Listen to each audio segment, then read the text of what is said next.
why we always advise that whenever you communicate in a common language that you can both understand. Mohammed.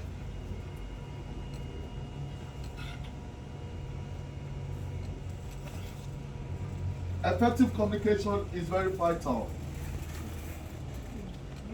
And we have, how do we communicate? You're the sender, yes? To encode your thoughts. The sender sends it, and the receiver receives it. If you send a message and I'm not receiving it, there's no communication. If you're speaking to me in a language I don't understand, there's no communication. Is that communication? And that is why we're told whenever we are working, we use a language that everybody can understand. The sender decides what thoughts they wish to pass on, those thoughts into the most effective form of communication, and then send those thoughts to the receiver. The receiver takes in the message and replies if necessary.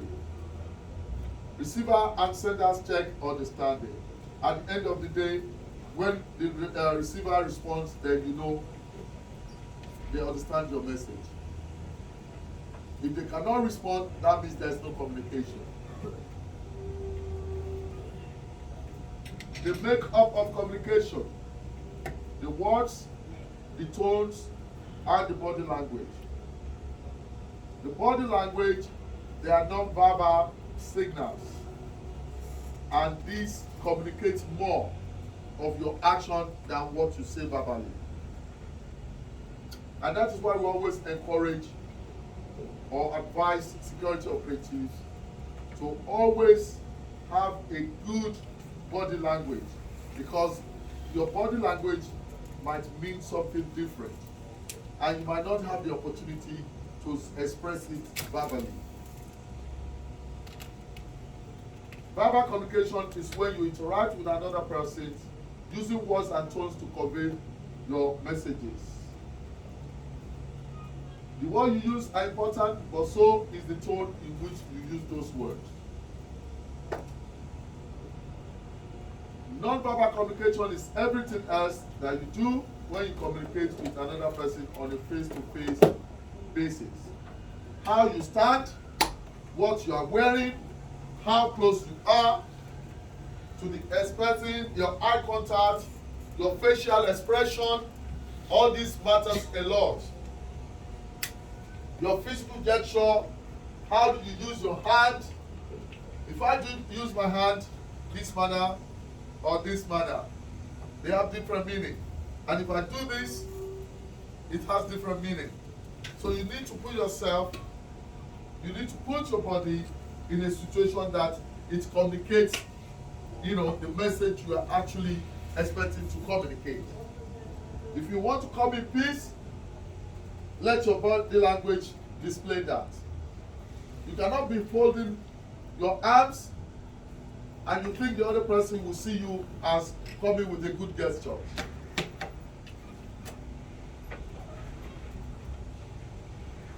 When you are communicating, choose an appropriate medium and use appropriate language for the message and recipient that is intended for to deliver the message.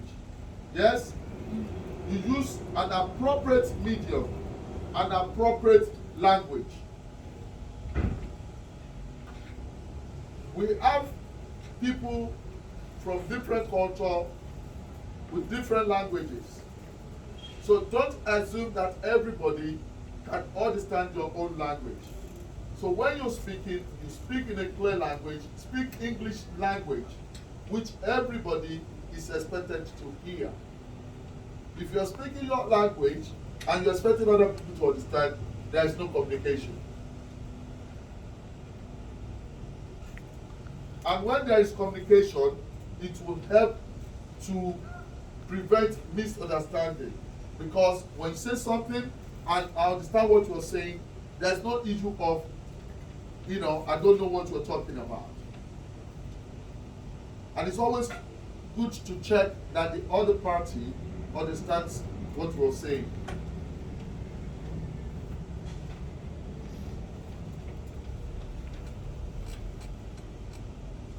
Like I said, communication will help to prevent misunderstanding. It will help to prevent mistakes being made, and it will help to reduce incidents of conflict, aggression, or violence. As a security operative, you need to come across as positive, assertive, and professional at all times. You have to treat people with respect, and people are also expected to treat you with respect as well.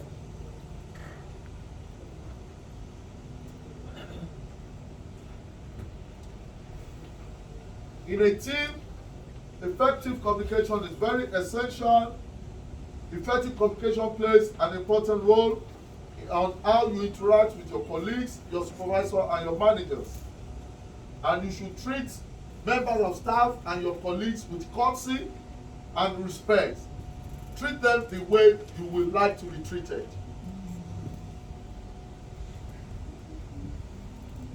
Also, cooperate with your team members.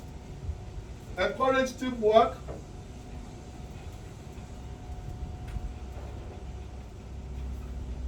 When you have good teamwork in your workplace, it will promote safety, it will provide a professional and safe service, and it will enable you to support one another and promote efficiency. At the end of the day, the result will be for all of you. It is not always good to work in a place and you want to work by yourself. You need the support of your colleague, and your colleague needs your support as well.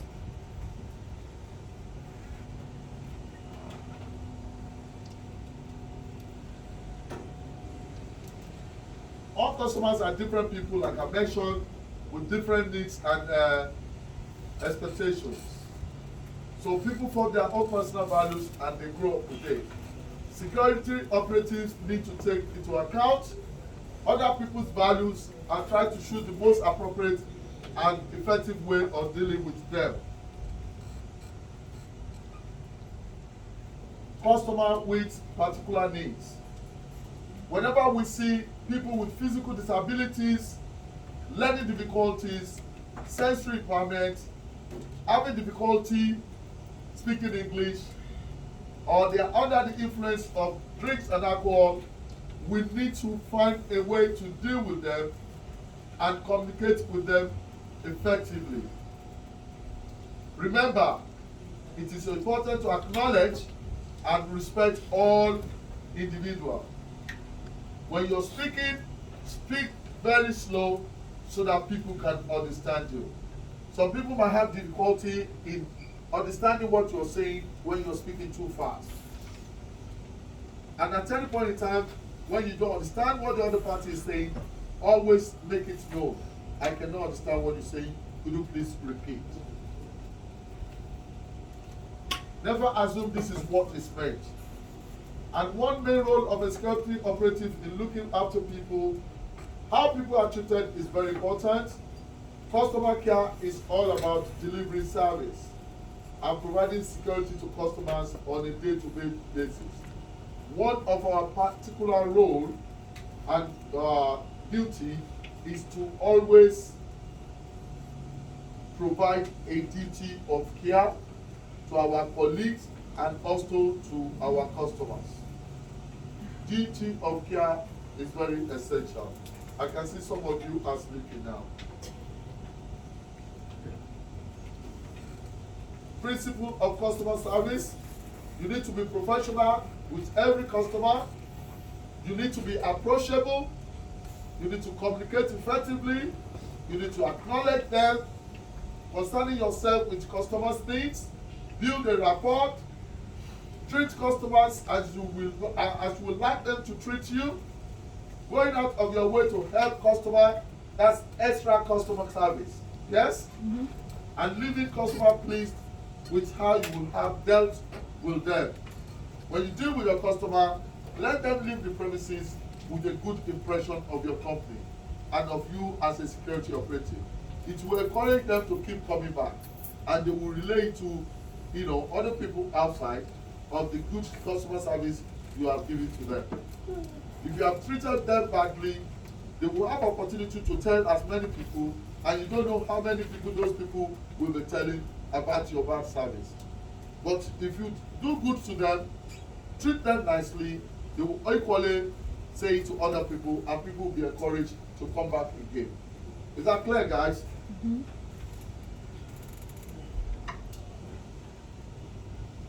When you're dealing with problems, always acknowledge and listen to them. Show empathy. Put yourself in the customer's position. Accept responsibility for the problem if the problem is caused by your organization. Involve the customer in the proposed solution. See it through, make sure and promise actions and carry out. Security operatives must understand that every single person comes in contact with a customer.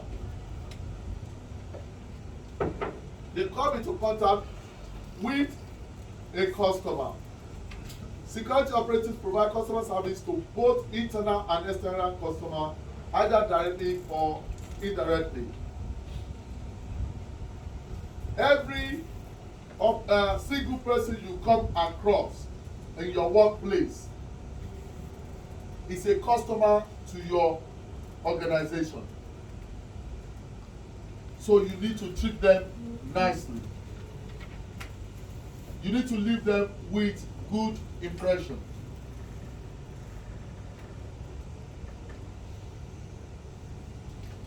Internally within your own company, your customer include your work colleague, supervisor, managers, and anyone working for any other company organization on the site. External customers are other customers you will come in contact with, which includes visitors to the site, workmen, delivery drivers, the emergency service, neighbors, and members of the public. Those ones are external. Phonetic alphabet is in front now. Let me give you. Let's have a break.